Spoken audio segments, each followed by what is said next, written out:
A big story then. Also, cybersecurity today. Joining us from Palo Alto this morning, Venky Ganesan is Managing Director at Menlo Ventures, one of the top U.S. investors in cybersecurity this morning. Venky, it's good to have you back. Nice to be here, Carl. Is this dog and pony stuff going on out there, or are we going to be talking some serious policy? Look, I think it's a very important first step. I always want to commend people when they make a first step, but it's a mini step. We need to do a lot more to make sure that we take the threat of cybersecurity very seriously. Eamon Javers is there for us as well this morning. Eamon, you want to give us a curtain raiser, what we can expect? Yeah, good morning, Carl, from Stanford University, where we're expecting to hear from the President of the United States a little bit later on this morning. He's going to be signing an executive order here focusing on information sharing between the private sector and the United States government and government intelligence agencies. It's all about speeding up the ability of government and the private sector to really respond here to these cyber attacks in real time. We're also going to be hearing from Apple CEO Tim Cook.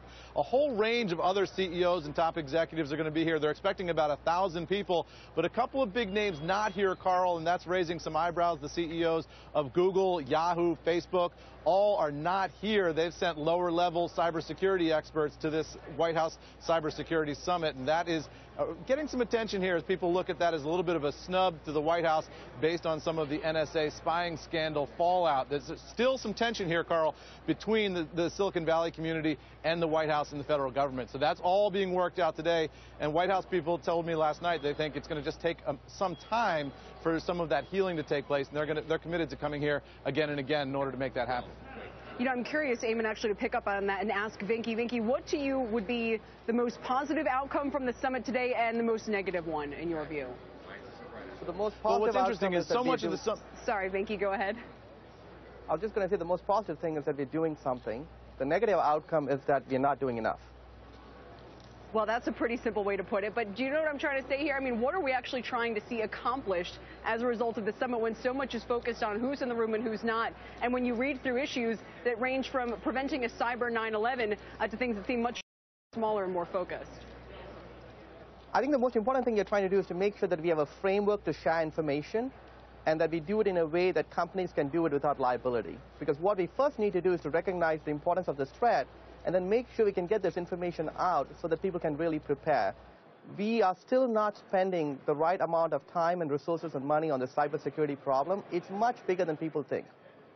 It's interesting you say that, Venky. All through the Sony hack, Mike Santoli, we looked at FireEye, just as a proxy. Why wasn't it busting out? Today, highest since July. You think attitudes are changing? It could be that. I wonder, though, if beyond some kind of policy standards, what it's going to take. I mean, you obviously see companies look at other victims of this stuff and still don't ramp spending. So I don't know if there has to be some other catalyst. Do their insurance companies say, look, you have to just, build that much more of a robust system? I don't know what's going to be that catalyst. But it seems as if it seems like it's now kind of this board-level idea as opposed to just in the IT department. Venky, that's a perfect question for you. I mean, has it risen to the level where you don't delegate these decisions? It absolutely has. And this is a board-level issue, and CEOs have gotten fired. I mean, Amy Pascal and the person at Target is a good example. But still, the spend hasn't moved. I just looked at the data from PwC. 5% of the IT budget is being spent on security, and that's probably moved from 4% to 5%. But that's the equivalent of like protecting a Tiffany's with a deadbolt. We need to make sure that we spend the right amount of money because this is an existential threat to our society. And at the same time, Venky, another one of your points here is that it would be a bad idea to transfer liability from the user to the software maker. Eamon Javers, just to flip this one back to you, do you get a sense, I'm sorry, Eamon's clear, so Venky, let me just bring it back to you then. Is that one of the main concerns here about who ultimately, as you say, we have to make sure we don't stunt the industry because when you get robbed, you call the police. Talk to us about the equivalent as you see it. Yeah, so the point we have today is when you get robbed, you call the police. Today, when you get a cyber threat, you call the FBI, but the FBI in turn says, go and talk to some private folks like a man, a bit site to help you. And we need to have a better way of addressing that. And the answer cannot be put the liability on the software maker, because that's like saying, I'll put the liability on Rolex. If your watch gets stolen, Rolex is responsible.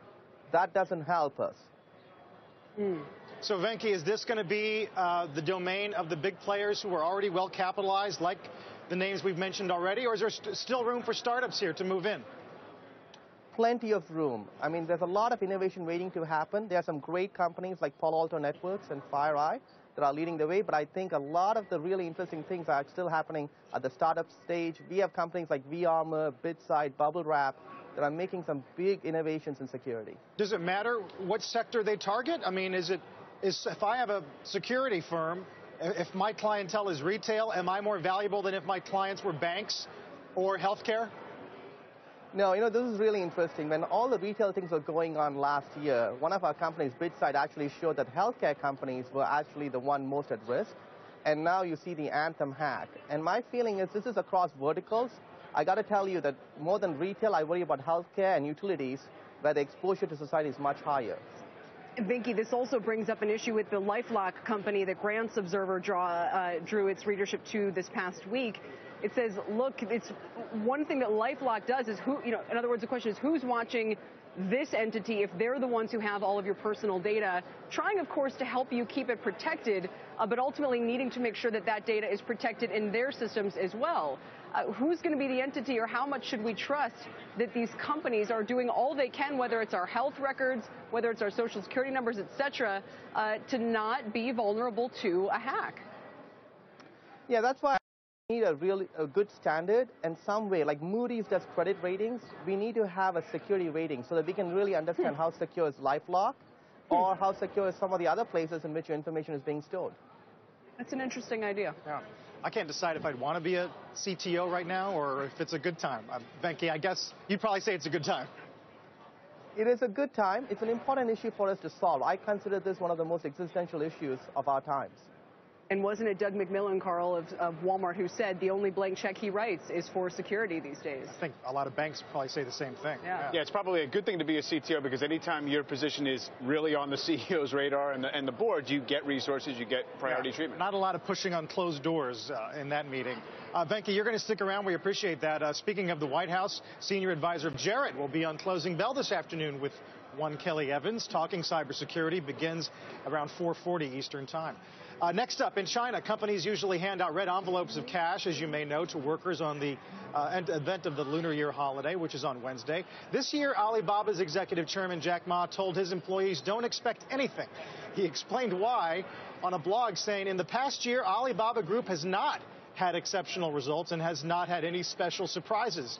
Aside from going public, objectively speaking, we haven't been satisfied with our results in 2014.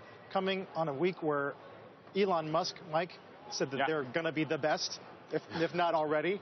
The polar opposites of confidence here. Interesting, right? It's very interesting. It's very interesting the tone he decides to strike here, especially when just surrounding the IPO, there was this kind of global celebration that there was this company that seemed to have no limits to its growth, where many people here weren't watching it. So I do think it's quite interesting. You want to kind of, motivate and create this culture in there of never being satisfied. What about this double salary for February? That's 13 months pay. That's not nothing. Right?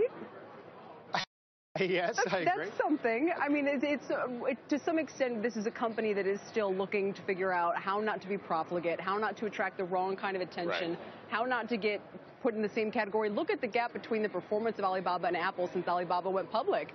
I mean, they've really it's moved way against Alibaba and in Apple's favor. Venky, is he being too tough on the troops?